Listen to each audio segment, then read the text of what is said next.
Welcome back, everybody. So glad you could be with me here today. Walter here with a quick video. Yes, this one will be quick. And it has to do with supporting your work. If you're planing something thin, you plane it on your bench. You don't put something like this in your vise where it's going to hang out to where it can flex. You want it fully supported by a flat workbench, okay? If your workbench isn't flat, I encourage you to make an auxiliary planing bench top to put on top of your bench, which is flat. Once you go up on edge, you start to gain strength. If your piece is relatively short, you put it in the vise, and this is fully supporting itself. You can plane away with confidence that this edge will be straight and true. Okay? Now, as this board gets longer, you need more support. So something like this, if you put it in the vise, it's going to flex. So that's where this little dead man comes into play.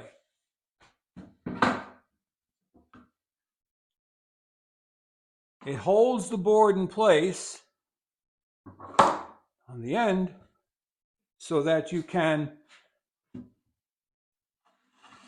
plane away with confidence.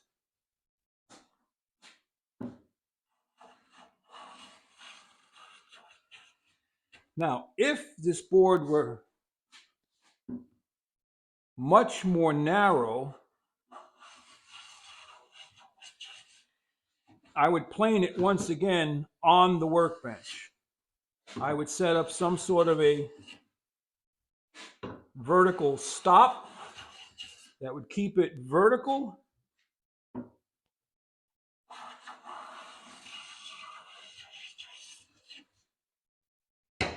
And I would set it up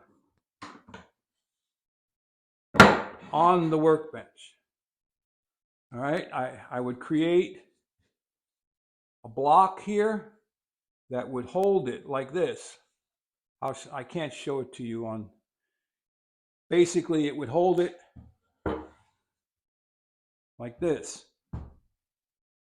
on the end so that it doesn't move this way. It stays vertical, and then it's fully supported end to end. Does this all make sense? I hope so. You have to support your work because the thinner the piece, the more it's going to flex. The narrower the piece, the more it's going to flex. So that's about it, everybody. Real short one. Hope you liked it. Don't forget to like, subscribe, and share. And head out to your shop. Go make some shavings. Walter out.